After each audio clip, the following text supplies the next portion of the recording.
नमस्कार दोस्तों, इंजीनियर भारत में आपका एक बार फिर से स्वागत है। और आज की इस वीडियो में हम बात करने वाले हैं कि आपको सोलर इन्वर्टर या नॉर्मल इन्वर्टर के ऊपर स्टेबलाइजर का इस्तेमाल करना चाहिए या नहीं, और करना चाहिए तो कौन से स्टेबलाइजर का इस्तेमाल करना चाहिए, और स्टेबलाइजर को इस्तेमाल करने के आपको क्या क्या फ़ायदे होते हैं, इसी के बारे में ये पूरा वीडियो होने वाला है।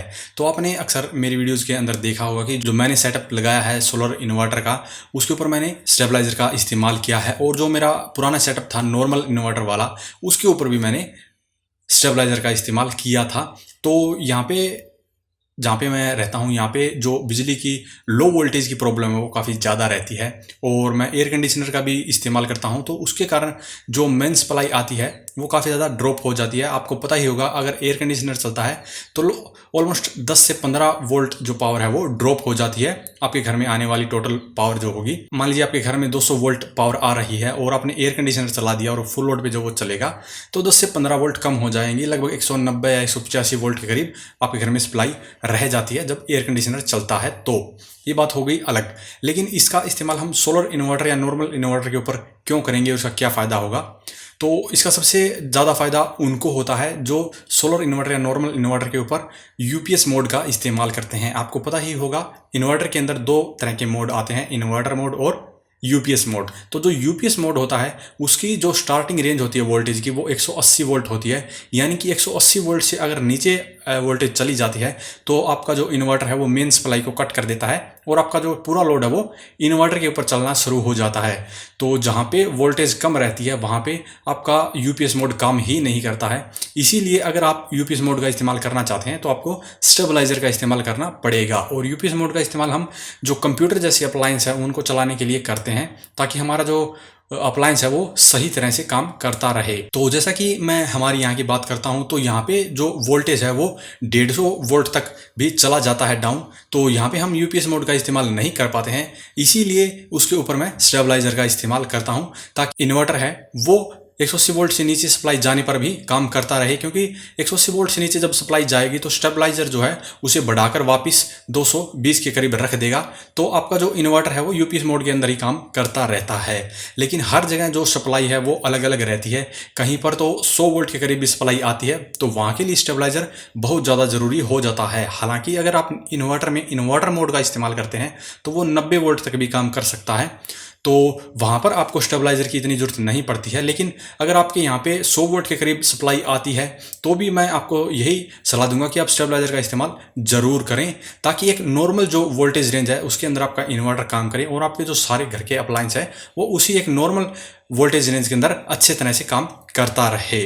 तो ये बात हो गई कि हमें इन्वर्टर के ऊपर स्टेबलाइजर का इस्तेमाल क्यों करना चाहिए। और इसका दूसरा एक कारण ये भी है कि अगर आपके यहाँ पे जो वोल्टेज है वो फ्लक्चुएट होती है, कम ज़्यादा होती है, तो उसे कंट्रोल करने के लिए भी आपको स्टेबलाइजर का इस्तेमाल करना चाहिए। कहीं कहीं पर वोल्टेज बहुत ज़्यादा आ जाती है एकदम से, तो जिसके कारण जो आपके घर के अप्लायंस है वो ख़राब हो जाते हैं। उसी से बचने के लिए भी आप स्टेबलाइजर का इस्तेमाल कर सकते हैं। तो ये कारण था कि हमें स्टेबलाइजर का इस्तेमाल क्यों करना चाहिए। अब बात करते हैं आपको कितना बड़ा या कौन सा स्टेबलाइजर का इस्तेमाल करना चाहिए। तो मार्केट में आपको अलग अलग साइज़ के अनुसार जैसे इन्वर्टर और सोलर इन्वर्टर मिलते हैं, वैसे ही आपको स्टेबलाइजर भी मिलते हैं। अगर मेरे स्टेबलाइजर की बात करें तो यहाँ पे मेरे पास दो स्टेबलाइजर हैं, एक 5 किलो वोल्ट का है और एक 4 किलो वोल्ट का है। और जो एयर कंडीशनर के ऊपर लगा हुआ है वो 4 केवीए का स्टेबलाइजर है। तो यहाँ पे जो आप स्टेबलाइजर चूज करेंगे अपने इन्वर्टर के लिए, वो आपको इन्वर्टर की कैपेसिटी से ज़्यादा बड़ा स्टेबलाइजर लगाना होगा। मान लीजिए आपका जो इन्वर्टर है वो 1500 वीए का है, तो आपको इसके ऊपर 2 केवीए का स्टेबलाइजर लगाना पड़ेगा। और अगर आपका मान लीजिए इन्वर्टर 3 केवीए का है तो इसके ऊपर आप 4 केवीए का स्टेबलाइजर लगा सकते हैं। और आपको यहाँ पे जो स्टेबलाइजर है वो वाइड रेंज का सिलेक्ट करना है, यानी कि 90 वोल्ट से लेकर 300 वोल्ट तक की रेंज वाले स्टेबलाइजर का उपयोग करना है। तो यहाँ पे आपको फायदा हो जाता है, अगर 300 वोल्ट तक ज़्यादा वोल्टेज आएगी तो भी वो हैंडल कर लेगा, और अगर 90 वोल्ट तक भी कम आएगी तो भी वो स्टेबलाइजर हैंडल कर लेगा और उसे एक नॉर्मल वोल्टेज पर ले आएगा।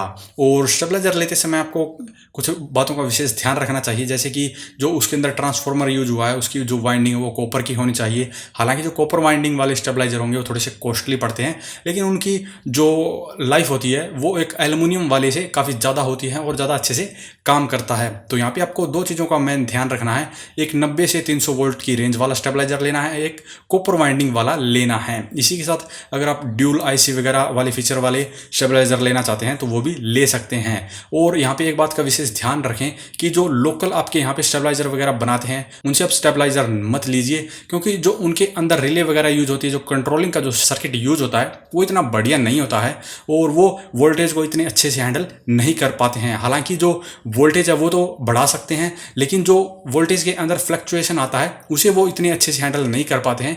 इसीलिए आपके घर के अप्लायंस भी उससे खराब हो सकते हैं। आप ऑनलाइन खरीद सकते हैं, अमेजन जैसी वेबसाइट से बड़ी ही आराम से आपको स्टेबलाइजर मिल जाएंगे।